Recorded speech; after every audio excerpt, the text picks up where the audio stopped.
Fundamental right है हर citizen का, और ये इंटरनेशनली रिकग्नाइज्ड राइट है जो आपको सेफगार्ड्स जो है वो देता है। किसके अगेंस्ट सेफगार्ड्स होंगे? ये सेफगार्ड्स होंगे आपकी गैर मुनसफाना गिरफ्तारी, और आपको अगर गैर मुनसफाना तरीके से ला कानूनियत की बेस पे आपको डिटेन कर लिया जाता है। तो ये है article 10 of constitution of Islamic Republic of Pakistan. अब ये सेफगार्ड्स क्या हैं? सेफगार्ड्स ऐसे मेजर्स हैं, ऐसे काम हैं, ऐसे अवामल हैं जो कि लेने चाहिए किसी भी बंदे को गिरफ्तार करने से पहले। स्ट्रेट अवे हम इसकी टेक्स्ट की तरफ चलते हैं। Safeguards as to arrest and detention. No person who is arrested shall be detained in custody, focuses on the word shall। ये imperative है, ये मैंडेटरी है कि किसी भी बंदे को कस्टडी में नहीं लिया जाएगा विदाउट बीइंग इन्फॉर्म्ड, कि उसको इस बात का ना बताया जा सके कि हम आपको गिरफ्तार क्यों कर रहे हैं। एज सुन एज बेबी, फौरी, इमीडिएटली, द मोमेंट आपको या किसी सिटीजन को गिरफ्तार किया जाता है तो एट दैट वारी मोमेंट, उसी लम्हे उसको बताना जो है ये ज़रूरी है, और उसका ये हक है कि मुझे इन्फॉर्म किया जाए why I am being arrested, मैं गिरफ्तारी मेरी क्यों हो रही है। Of the grounds of such arrest, उसको ये ग्राउंड्स बताए जाएं, और ग्राउंड्स जो हैं वो ट्रांसपेरेंट मैनर में, वेग ग्राउंड्स नहीं बताए जाएं, प्रॉपरली उसको कन्वे किया जाए। हाली अगर किसी बंदे को गिरफ्तार किया जाता है किसी ऑफेंस में, किसी जुर्म में, तो हाली ये लगा देना कि ये जुराइम आपके अगेंस्ट ये FIR है या ये मामला है, दैट इज़ नॉट सफिशेंट, बल्कि उसको ये इन क्लियर टर्म्स, आसान अल्फाज में उसको बताया जाना चाहिए, हाँ वो इलिटरेट है या वो लिटरेट है। नॉर शैल बी डिनाइड, और उससे ये हक नहीं छीना जा सकता, the right to consult and be defended, कि वो कंसल्ट कर सके या वो अपने आप को डिफेंड कर सके, बचा सके, by a legal practitioner of his choice, किसी ऐसे वकील का, लीगल प्रैक्टिशनर की रसाई उस मुल्ज़म को उस तक रसाई होनी चाहिए। तो आपकी हक़ आज़ादी जब भी इन क्वेश्चन आएगी तो कॉन्सेप्ट ऑफ वकील सामने आ जाएगा, जो नज़रिया ज़मानत का है वो सामने आ जाएगा, जो प्रिंसिपल है हेबियस कॉर्पस का, अगर किसी को इलीगली अरेस्ट किया जाता है या उसको अपने पास रख लिया जाता है, तो ये सारे कॉन्सेप्ट्स जो हैं ये सामने आ जाएंगे। अब legal practitioner of his choice से आपको क्या मुराद है? आपका ज़ाब्ता फौजदारी section 340 sub section 1 legal practitioner की बात कर रहा है। उसके अलावा आपको ये सारे हकूक़ जो हैं, किसी भी सिटीज़न को ये सारे हकूक़ जो है ये बैनुल अक़वामी का जो कावानीन हैं वो भी दे रहे हैं, हम उसको लेटर ऑन डिस्कस भी करेंगे। और उसके अलावा आपका लॉ ऑफ द लैंड, आप जिस मुल्क के बासी हैं वो मुल्क भी आपको ये हक दे रहा है। ऑफ हिज चॉइस से मुराद ये है कि जिस पे आपको यकीन हो, जिसकी कॉम्पिटेंस पे, जिसकी एक्सपर्टीज़ पे, जिसके एक्सपीरियंस पे, जिसके तजर्बे पे आपको यकीन होगा, वो होगा legal practitioner of your choice. ये उस सिटीज़न को प्रोवाइड किया जाएगा। और ये राइट जो है ये ऑफ चॉइस जो लीगल प्रैक्टिशनर का है, ये एट द मोमेंट उस बंदे को गिरफ्तार किया जाएगा तब से ये शुरू हो जाएगा, और उसके बाद ये सारा राइट जो है आफ्टर अगर वो रिलीज़ भी हो जाता है तो उसको वो टू बी डिफेंडेड जो हमने पढ़ा, ये बात इसका मतलब ये है कि उसके बाद भी ये राइट जारी रहता है। इसकी एक मिसाल है 1975 SCMR supreme court monthly review page 1 हाकम अली वर्सेस स्टेट। उसमें वो ये कहते हैं कि ये चॉइस वो सिटीज़न जिसको गिरफ्तार किया जाता है वो सिर्फ एक सूरत में वो उसकी वो चॉइस नहीं रहती, जब वो उसको एंगेज करने के काबिल नहीं होता या उसकी वो वो इस काबिल नहीं होता कि उसकी वहाँ तक रसाई हो, तो गवर्नमेंट जो है, जो स्टेट है, वो अपनी जिम्मेदारी उसकी इस चॉइस को पूरी करने के लिए कर देगी। वो पैनल जो बना होगा स्टेट काउंसिल का, सरकारी वकला का, जो सरकार के बिहाफ पे प्रो बोनो, या अगर वो कुछ फीस लेंगे भी तो वो भी उनको वो स्टेट पे करेगा अगर उनको कोई काउंसिल जो है वो प्रोवाइड कर दिया जाता है। ये जजमेंट अदरवाइज भी आपके लिए इंपॉर्टेंट है कि इसमें आर्टिकल 10 को इलेबोरेट किया गया है। राइट ऑफ सिटीजन्स जो है, इसका ये जो फंडामेंटल राइट है, जो बुनियादी इंसानी हक है, उसको भी उन्होंने इलेबोरेट किया है। और उसके अलावा उन्होंने राइट ऑफ काउंसिल की बात की है। एक बात वो करते हैं कि जब वो काउंसिल जो स्टेट दे देगा तो फिर उसको वकालतनामा देने की ज़रूरत नहीं रहेगी। Every person who is arrested and detained in custody shall be produced, again the word shall, produced before a magistrate within a period of 24 hours। अब ये 24 घंटे का रूल जो है, इसके पीछे एक हिस्ट्री है, हम उसको डिस्कस करेंगे कि मैजिस्ट्रेट के पास पेश किया जाना क्यों ज़रूरी है, ताकि किसी अथॉरिटी की, किसी कोर्ट की जिम्मेदारी बन जाए कि भाई फ़लाँ बंदा फ़लाँ ऑफेंस में गिरफ्तार है और इस वक्त वो फ़लाँ थाने में मौजूद है। 24 घंटे में पेश किया जाना उसको ज़रूरी है, क्योंकि ज़ाब्ता फौजदारी आपका, उसका सेक्शन 61 ये कहता है कि अगर आपकी इन्वेस्टिगेशन कंप्लीट नहीं होती तो आप अंडर 161 CRPC मजिस्ट्रेट के पास उसकी सैंक्शन लेने के लिए, उसकी मर्जी लेने के लिए, उसकी सर्टिफिकेशन लेने के लिए आप उसके पास जाएंगे और आप बताएंगे कि हमारा जो है वो इसकी इन्वेस्टिगेशन कंप्लीट नहीं हो सकती with in span of 24 hours, 24 घंटे में, हमें इसके पर्सन की, इसके जिस्म की ज़रूरत है, तो आप हमें ये इजाज़त दे दें। और उसके बाद उसकी रीज़न्स जो हैं वो बताई जाएंगी in a proper and authentic way. और उन रीज़न्स को कंसिडर करते हुए अगर मैजिस्ट्रेट ये समझेगा कि इसको दिया जाना चाहिए तो ये ज़रूरी है। यानी सेक्शन 61 क्रिमिनल प्रोसीजर कोड अगर 24 घंटे में वो कंप्लीट नहीं होती तो फिर 167 के तहत वो ज़ाब्ता फौजदारी के तहत वो चले जाएंगे। तो सेक्शन 61 प्लस 167 ये दोनों प्रवीण ज़ाब्ता फौजदारी की 24 घंटे में पेश करने के लिए बात कर रही हैं। ऑफ सच अरेस्ट, उस गिरफ्तारी के अंदर यहाँ पे एक और बात इंपॉर्टेंट है कि ये नहीं हो सकता, ये कानून ये है कि the moment the person is arrested, जिस वक्त उसको अरेस्ट करके डिटेन कर लिया जाएगा, पकड़ लिया जाएगा, तो उस वक्त से, उस लम्हे से वो 24 घंटे शुरू हो जाएंगे। ये नहीं होगा कि उस दिन, कि जिस दिन उस मुल्ज़म की गिरफ्तारी डाली जाएगी। Excluding the time necessary for the journey from the place of arrest, उस वक्त को निकाल दिया जाएगा जो वक्त चाहिए होगा उसको गिरफ्तारी वाली जगह से लेके उस कोर्ट तक पहुंचाने में। From the place of arrest to the court of nearest magistrate, जो पास मजिस्ट्रेट उस वक्त अवेलेबल होगा। And no such person shall be detained in custody beyond the said period without the authority of a magistrate. ये वो authority है जो judicial oversight की बात करेगा, जो सर्वेलेंस होगी उस पुलिस ऑफिशियल्स पे या उस एजेंसी पे जो भी उसको इन्वेस्टिगेट कर रही है, जिसने उसको गिरफ्तार किया है किसी भी ऑफेंस पे, तो वो उसके ऊपर जो वो चेक होगा वो मजिस्ट्रेट का होगा। ये यहाँ पे एक और बात जो है वो इम्पॉर्टेंट है, वो मैं आपको बताता चलूँ कि आपने अक्सर आप अदालतों में रोज़ पेश होते हैं, आपने बहुत दफ़ा देखा होगा कि बाज़ औक़ात सिंध से, KP से और बलूचिस्तान से पुलिस जो है वो आती है और वो ये कहती है कि हम सेशन जज से इस बात की परमिशन ले आए हैं कि ये जो मजिस्ट्रेट है, एक मजिस्ट्रेट डेजिग्नेट कर दिया जाता है किसी भी डिस्ट्रिक्ट में, किसी भी तहसील में, कि भाई अगर दूसरे प्रोविंस से कोई बंदा आता है तो आप transitory remand for that purpose दे दें कि उनका वो जो 24 आवर्स की प्रोडक्शन का जो उन पे जो कानून ने कदगन लगाई है, जो पाबंदी है, वो पाबंदी जो है वो पूरी हो सके।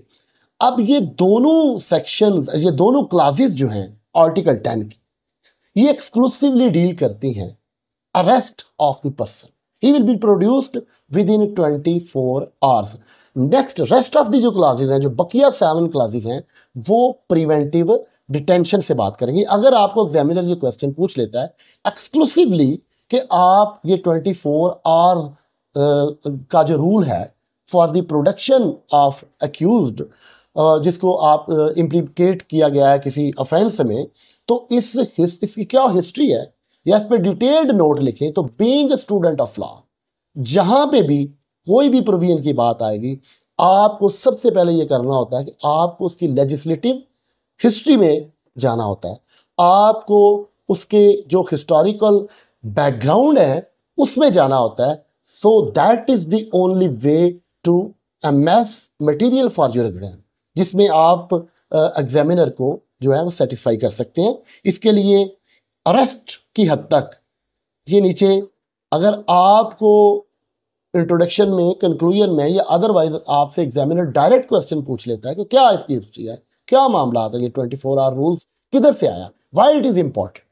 क्यों ये जो फंडामेंटल राइट है ये क्यों बन गया, ये क्यों ज़रूरी है, क्या चेक्स हैं इस पे, तो आप इसके ओरिजिन अगर आपको पूछता है, बेसिस पूछता है, हिस्ट्री, एवोल्यूशन ऑफ कॉन्सेप्ट, इस कॉन्सेप्ट का अरेस्ट के हवाले से क्या पैरामीटर्स हैं, मॉडर्न कॉन्सेप्ट इसका क्या है, कंसर्न्ड लॉज एंड लेजिस्लेशन जो है, जो ओवर द टाइम इंटरनेशनली या नेशनली वो हुई है, तो आप इस पे ये सारी चीज़ें लिख सकते हैं कि कदीम यूनान में भी बड़ा कॉम्प्लेक्स प्रोसीजर था। तब सिटीजन्स जो थे वो लोगों के केसेस सुनते थे बीइंग जज, तो तब भी उनको पेश किया जाता था। अगर कदीम रोम की बात सामने आए तो वहाँ पे भी ये कॉन्सेप्ट मौजूद था। कीपर्स ऑफ पीस 1195 में यूके में ये पीस कीपर्स जो है उनको मुकर्रर किया गया। एट दैट टाइम भी जिस मुल्ज़िम को गिरफ्तार किया जाता था किसी जुर्म में, उसको ये बताया जाता था जस्टिस ऑफ पीस 1361 में। तब भी मैग्ना कार्टा, जिसको आप फर्स्ट कोडिफाइड लॉ बोलते हैं 1215 का, उसकी क्लास 39 को आप देखें। Professionally paid magistracy system in UK 19th century में, अर्ली 19th सेंचुरी में आया था। तो ये भी उसकी एवोल्यूशन, उसकी ओरिजिन, उसकी बुनियाद, उसकी हिस्टोरिकल जो है वो उसकी हिस्ट्री के बारे से बात करता है। फेडरल कमिश्नर्स 1793 में यूएसए में मुकर्रर किए गए, जहां पे बेल का कॉन्सेप्ट आएगा। एक बात आपको ज़हन में होनी चाहिए कि जहां पे भी अरेस्ट आएगा वहां पे कॉन्सेप्ट ऑफ बेल आएगा, वहां पे कॉन्सेप्ट ऑफ लीगल प्रैक्टिशनर भी आ जाएगा। हेबियस कॉर्पस एक्ट है 1679 का,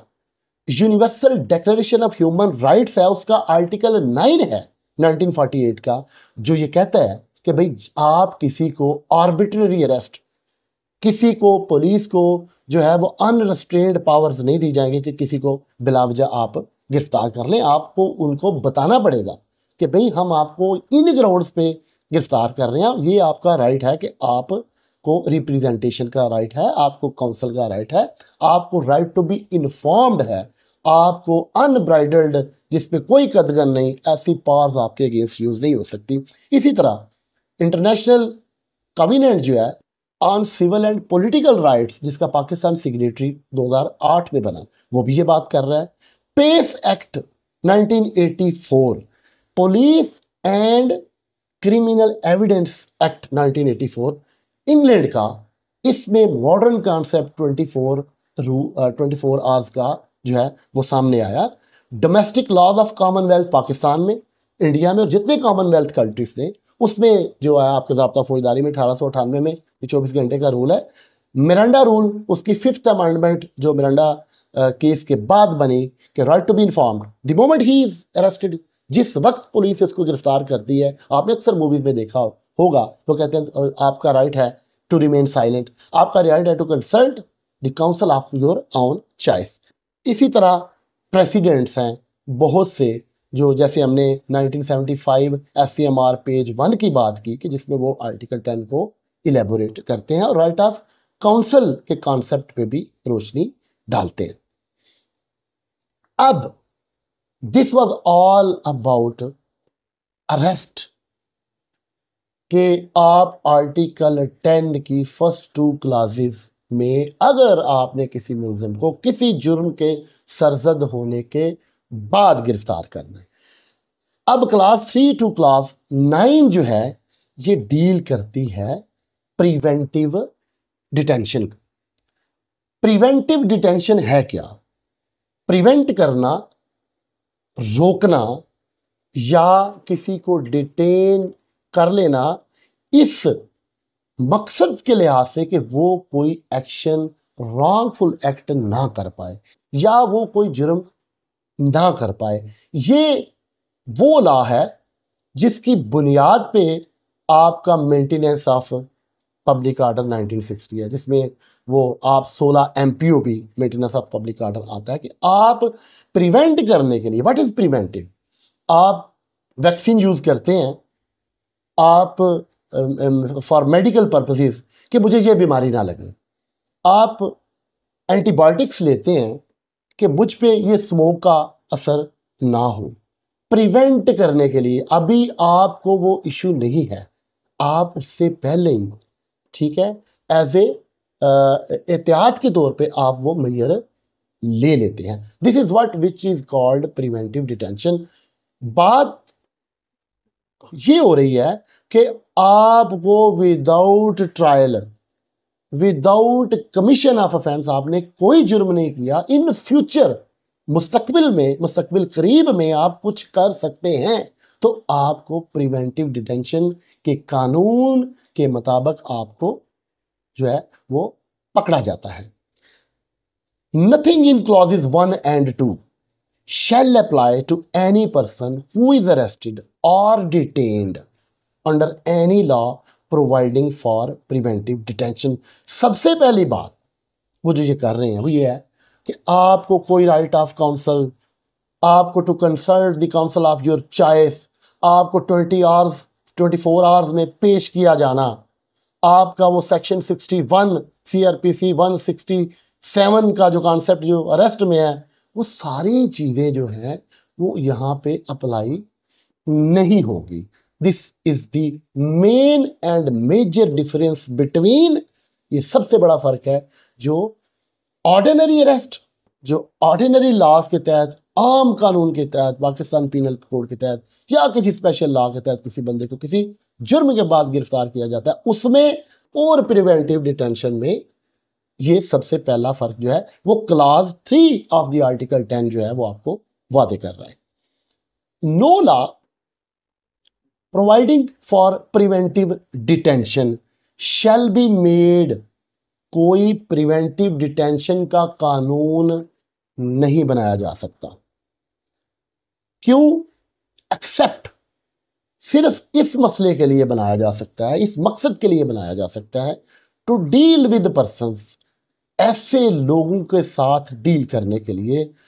acting in a manner prejudicial to the integrity, security और डिफेंस ऑफ पाकिस्तान। ऐसे लोग जो हार्मफुल हैं, जो नुकसान कर सकते हैं पाकिस्तान की सालमियत का, पाकिस्तान की टेरिटोरियल इलाकाई सालमियत जो है उसकी इंटेग्रिटी का। यहाँ पे इंटेग्रिटी से मुराद इसके विद इन बॉर्डर्स हैं कि आपकी टेरिटोरियल जो है इलाकाई सालमियत, आपके बॉर्डर्स को कोई खतरा आता है, हार्म करने की कोशिश की जा सकती है, तो ये कानून उनके लिए, उन लोगों के लिए बनाया जाएगा। और एनी पार्ट देयर ऑफ, या पाकिस्तान का कोई इलाका है तो उसकी सालमियत को खतरा है तो तब भी ये बनाया जाएगा। और external affairs of Pakistan, Pakistan की खारजा पॉलिसी है मुख्तलिफ ममालिक के साथ, उसको जो सबोटाज करते हैं, उसको नुकसान पहुंचाते हैं, तो फॉर दैट पर्पस भी कानून बनाया जा सकता है। और इसी बुनियाद पे, जैसे मैंने पहले कहा, at the cost of reputation की वो जो प्रोबेशन वो जो मेंटेनेंस ऑफ पब्लिक ऑर्डर 1960 है वो इसीलिए है। और पब्लिक ऑर्डर और द मेंटेनेंस ऑफ सप्लाईज और सर्विसेज, या पब्लिक ऑर्डर के अवाम में इज़्तिराब क्रिएट करना, अवाम के सुकून को बर्बाद करना,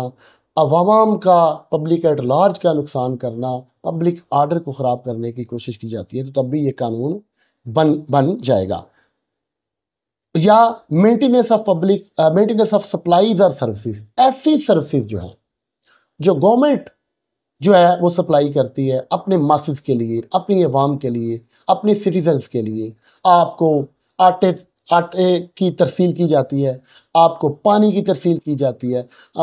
सिटीजन्स ऑफ पाकिस्तान को इलेक्ट्रिसिटी की सप्लाईज दी जाती हैं, या उसकी मेंटेनेंस के हवाले से किसी जो गवर्नमेंट जो की प्रोटेक्शन में जो इदारा है, तो ये सारी चीज़ें जो हैं उसके लिए उसको नुकसान जो पहुंचाएगा, उसके लिए जो प्री जुडिशियल एक्टिविटी करेगा, जो हार्मफुल होगी, जो ख़तरनाक होगी, जो डेट्रीमेंटल होगी इन सारी चीज़ों के लिए, तो ऐसा कानून जो है प्रिवेंटिव डिटेंशन के लिए बनाया जा सकता है। And no such law shall authorize the detention of a person for a period exceeding 3 months। और अगर ये कानून बना दिया गया है तो ऐसा कानून 3 माह से ज़्यादा प्रिवेंटिव डिटेंशन जो है वो नहीं कर सकता, अनलेस कब कर सकता है? The appropriate review board has, एक रिव्यू बोर्ड होगा जो इन मामलात को डील करेगा। अगर वफाक के लेवल पे कोई कानून बनेगा तो वफाकी रिव्यू बोर्ड होगा, और अगर सूबे के लिहाज से कोई कानून बनेगा जो प्रिवेंटिव डिटेंशन से डील करेगा तो सूबे के लिहाज से सूबाई जो है वो रिव्यू बोर्ड बनेगा। नेक्स्ट हम इसको देखते हैं कि इसकी कॉन्स्टिट्यूशन क्या है, कौन कौन लोग उसके चेयरमैन, कौन कौन मेंबर होंगे, ये हम आगे देखते हैं। Unless the appropriate review board has after affording him an opportunity, 3 माह से आगे प्रिवेंटिव डिटेंशन तब जाएगी जब उस बंदे को, जिसको आपने without informing at the moment of his arrest, आपने नहीं बताया आपको क्यों रोका गया, आपको क्यों कन्फाइन किया गया, जब तक उसको पर्सनल हेयरिंग का राइट नहीं दिया जाएगा। अब ये जो पर्सनल हेयरिंग का राइट है, ये राइट उसके आईनी हक को जो है वो क्या करेगा? प्रोटेक्ट करेगा। उसके बाद हेयरिंग देने के बाद रिव्यूड, उसने, उस बोर्ड ने ये नजरसानी की है, उसने रिव्यू कर लिया है उसका case, his case and reported, और अपनी राय दे दी है before the expiration of the said period. 3 माह के ख़त्म होने से पहले पहले रिव्यू बोर्ड ने बंदे को, जिसको प्रिवेंटिव डिटेंशन के हवाले से रोका गया है, उसको ये मौका दे दिया है, उसको पर्सनली सुन लिया है, अपनी राय दे दी है, अपनी ओपिनियन दे दी है, उसका केस देख लिया है कि भाई सफिशेंट काज जो है वो मौजूद है। इसकी मिसाल ये, सफिशेंट काज क्या है? सबसे पहले तो आपको ये पता होना चाहिए कि प्रिवेंटिव डिटेंशन के हवाले से क्या क्या हो सकता है। अगर आप देखते हैं कि एक प्रोटेस्ट के लिए कुछ लोग मजहबी बुनियादों पे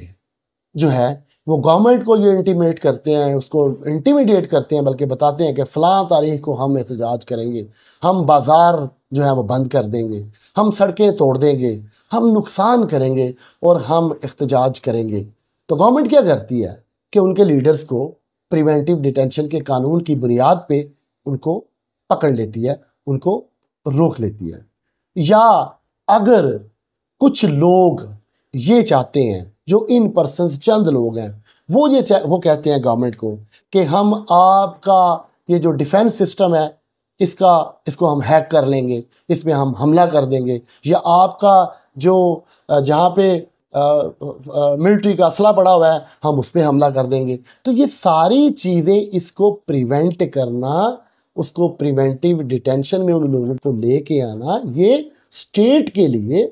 ज़रूरी बन जाता है कि जहाँ पे अगर हम उसको प्रॉपरली 24 आवर्स वाले मामलात करेंगे, जो दूसरी सारी चीज़ें जो हैं उनकी तरफ प्रोसीजरल कम्प्लेक्सिटीज़ में जाएंगे, तो आपका वक्त लग सकता है और आपका स्टेट का नुकसान हो सकता है। तो ये रीज़न जो है ये गवर्नमेंट देती है। बेशक इस पर क्रिटिसिज्म भी होता है, इस पर तनकीद भी होती है कि भाई आप प्रॉपरली फंडामेंटल राइट्स को जो है वो लोगों तक नहीं पहुँचा रहे, लेकिन गवर्नमेंट के पास अपनी रीजंस हैं और वो प्लॉजिबल जो है वो होती है। बात ये हो रही थी कि सफिशेंट काज ये होगी कि जब उनको जो डिटेनिंग अथॉरिटी है वो बताएगी कि फ़लाँ जगह पे ये इकट्ठे थे, इनके पास जो हैं वो फ़लाँ हथियार थे, फ़लाँ इनके पास इंस्ट्रूमेंट्स थे, और इन्होंने फ़लाँ जगह पे अबैटमेंट की, एक दूसरे को बुलाया, फ़ोन कॉल्स की, इन्होंने ये इकट्ठे हुए और उसके बाद इन्होंने ये फ़ैसला किया कि ये काम जो है ये पब्लिक ऑर्डर के ख़िलाफ़ करेंगे या इंटेग्रिटी ऑफ पाकिस्तान के अगेंस्ट या डिफेंस ऑफ पाकिस्तान के पास करेंगे, और हमारे पास ये सफिशेंट रीजंस मौजूद हैं। ये नहीं हो सफिशेंट रीज़न कि फ़लाँ जगह पे कुछ लोग जो हैं वो पीसफुल मैनर में, पुरअमन तरीके में और अपने किसी मकसद के लिए वो बैठे हैं और उनका कोई मकसद नहीं है, कोई ओवर्ट एक्ट नहीं है, कोई काम उन्होंने ऐसा नहीं किया, तो उनको इस बुनियाद पे आप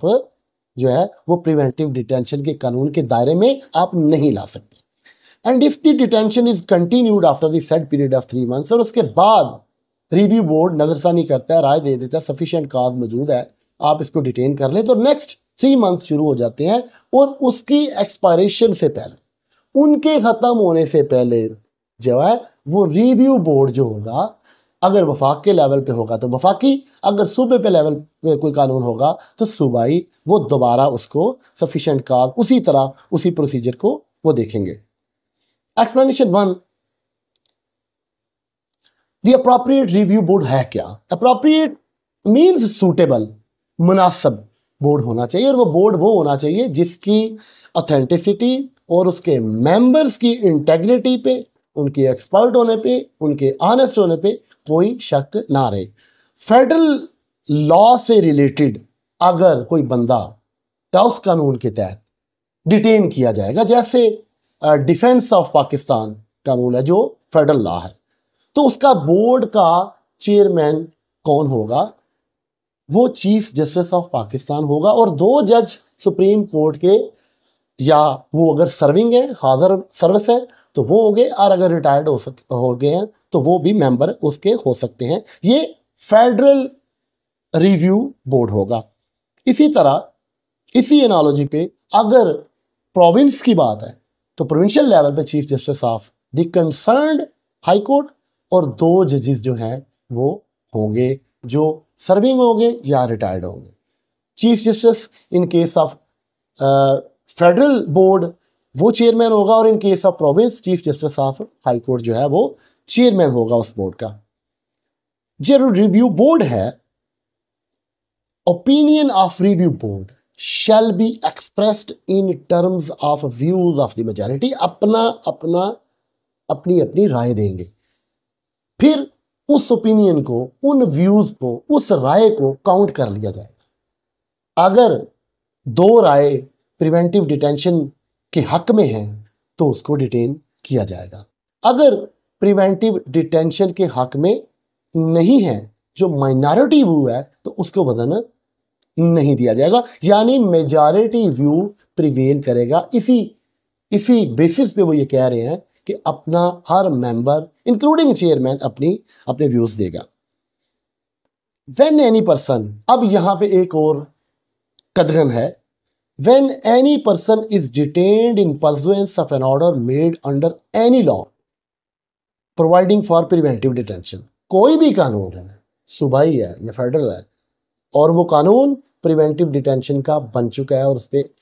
अमलदारी होती है, और प्रिवेंटिव डिटेंशन करते हुए लोगों को पकड़ लिया जाता है, या किसी खास बंदे को जो किसी मजहबी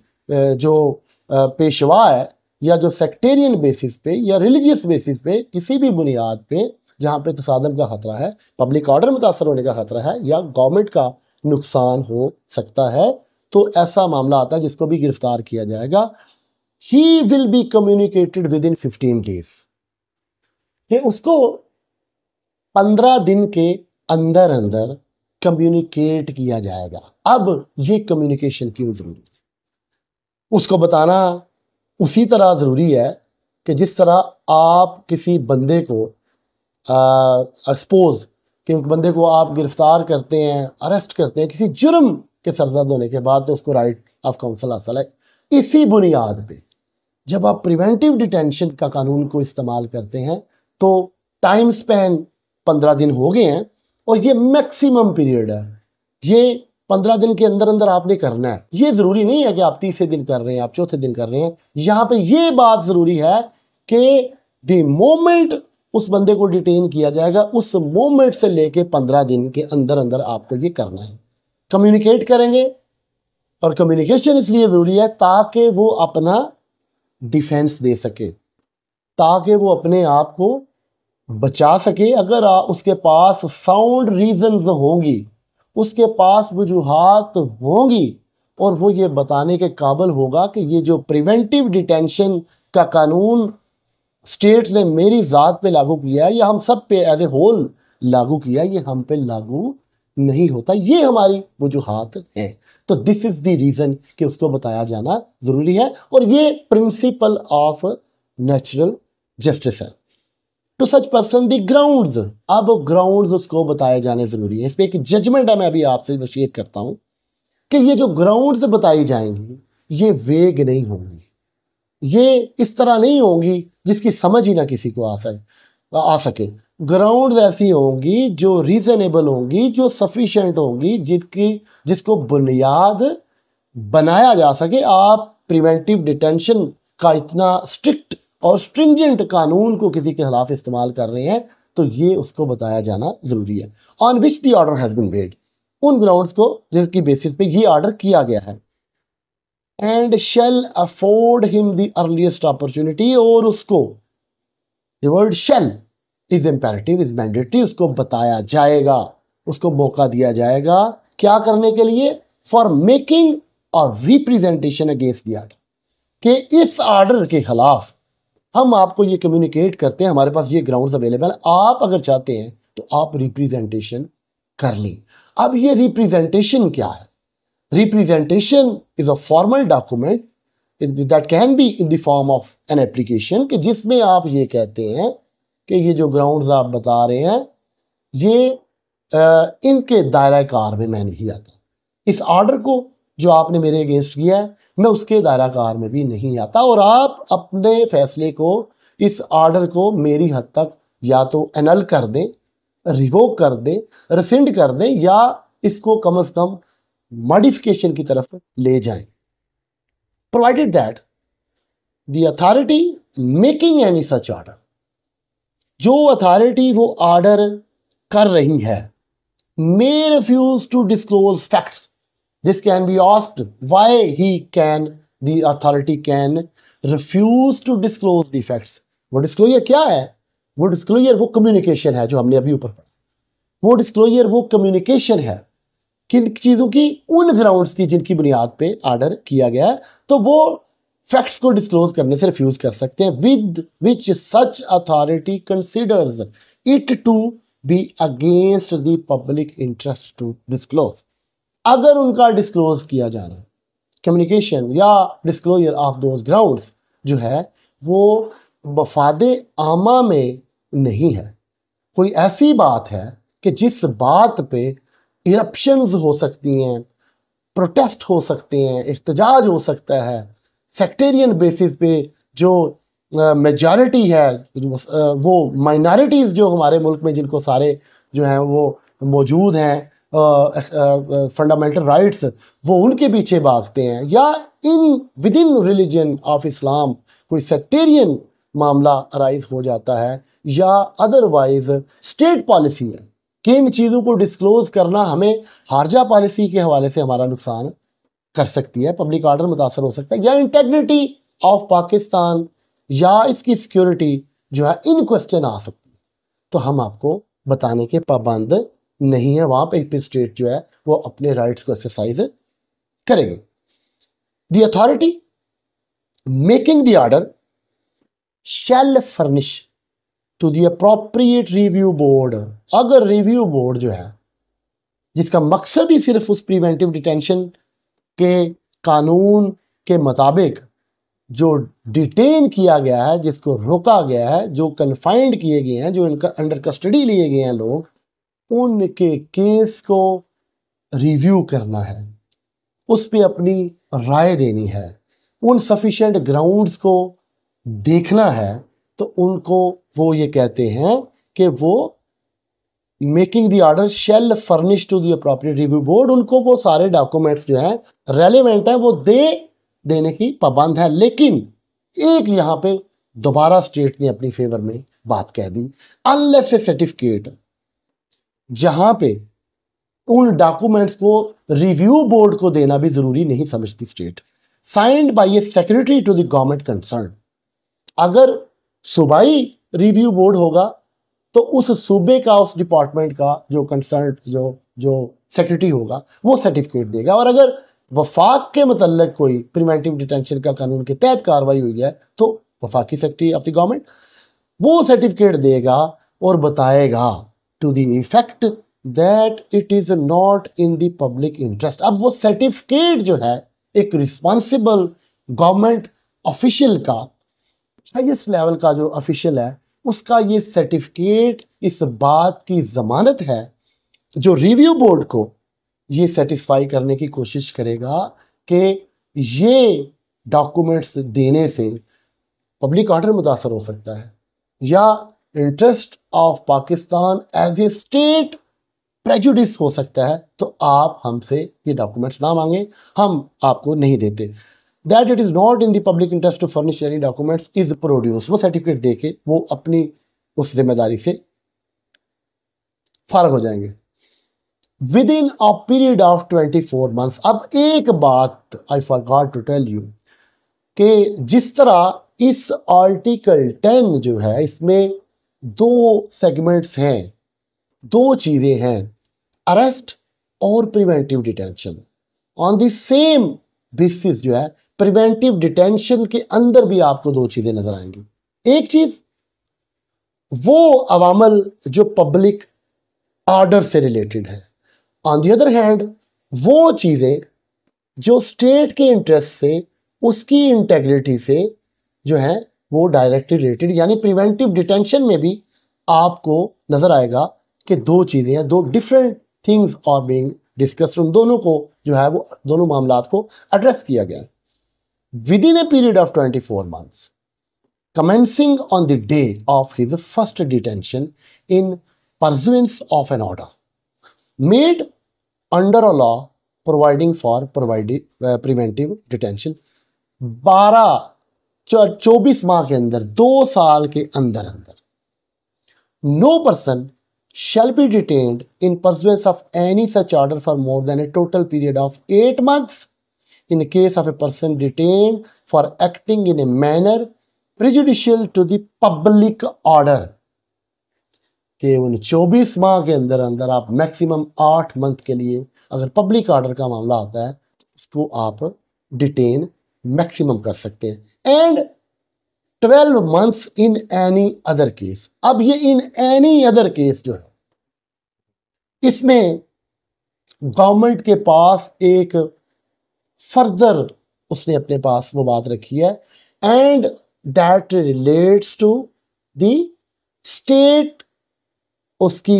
स्टेट की इंटेग्रिटी और स्टेट के ऑर्गन्स की इंटेग्रिटी, डिफेंस ऑफ पाकिस्तान, उसकी खारजा पॉलिसी, किसी भी हवाले से everything will be included in that sense. और any other situation, any other incidental matter जो है जो सामने आ जाता है in any other case, that will cover all aspects that will cater for the need of the state, whatever the state wants to do, provided that this clause shall not apply.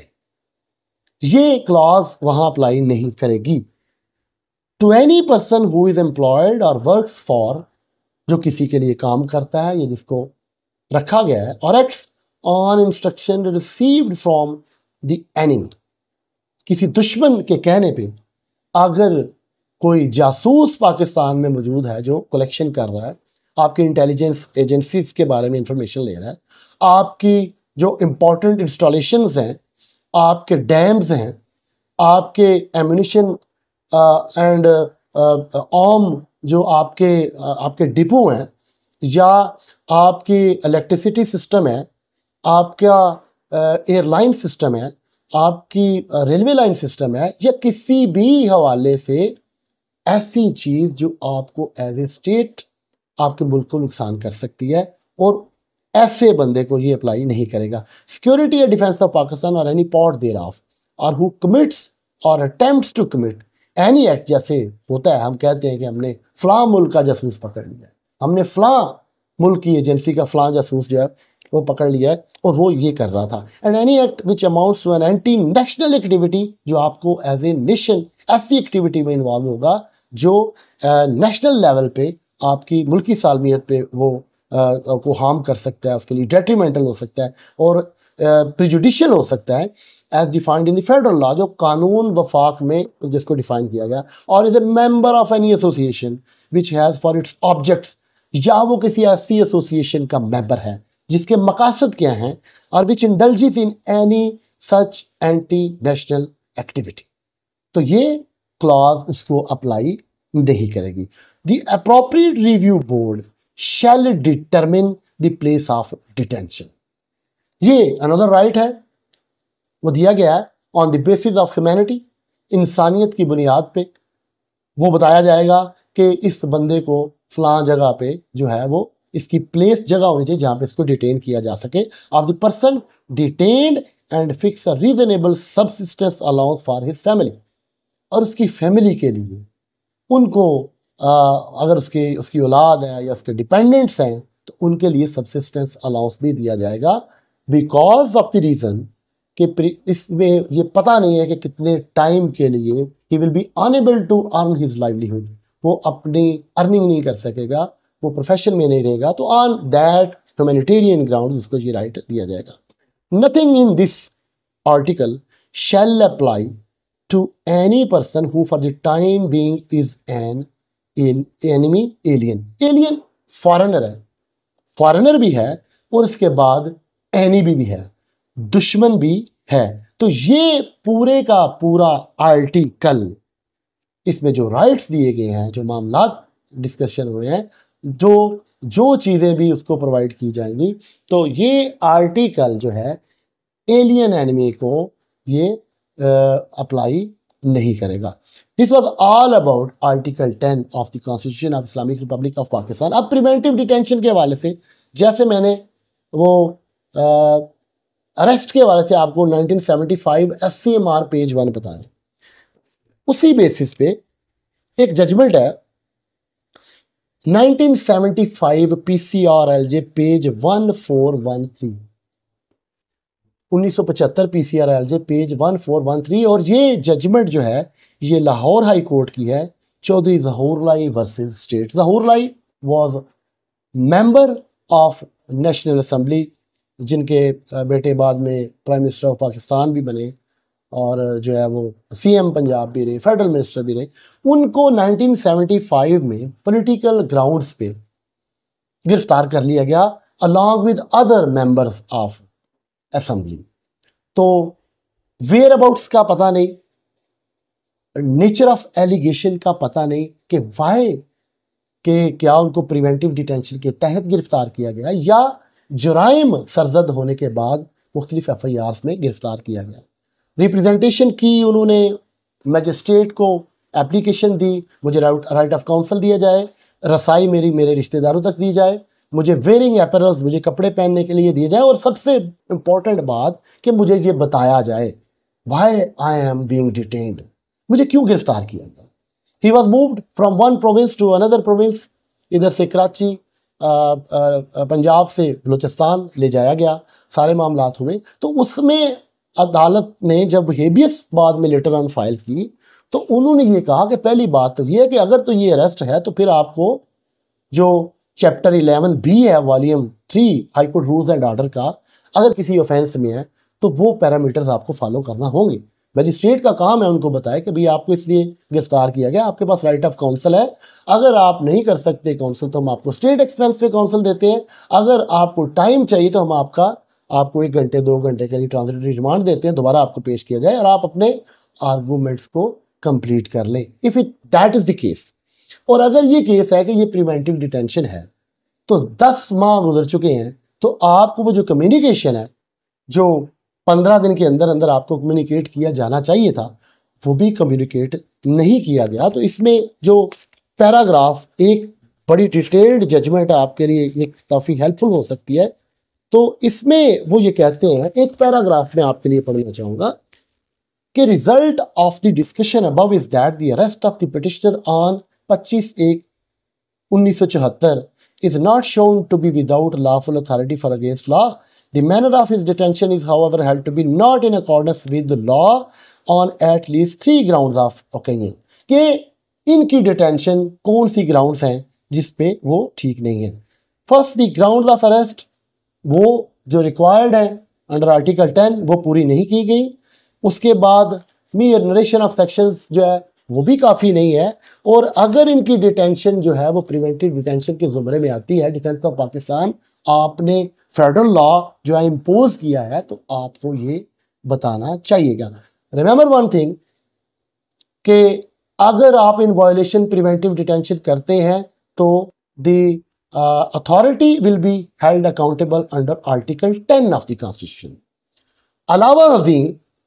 एक police official suppose किसी शहरी को गिरफ्तार करता है, उसको 24 hours में पेश नहीं करता, तो ही will be held accountable for illegal confinement. और अगर अबडक्शन के एलिमेंट्स पूरे होते हैं तो उसके खिलाफ अगवा की कार्रवाई भी होगी. और अगर उसकी इस एक्ट की बेसिस पे कोई हायर पुलिस ऑफिशियल भी उसके कंसल्टेशन में है और he is having consult with that official, he will be held accountable under the abetment laws too. That was all about Article 10 of the Constitution, which is fundamental right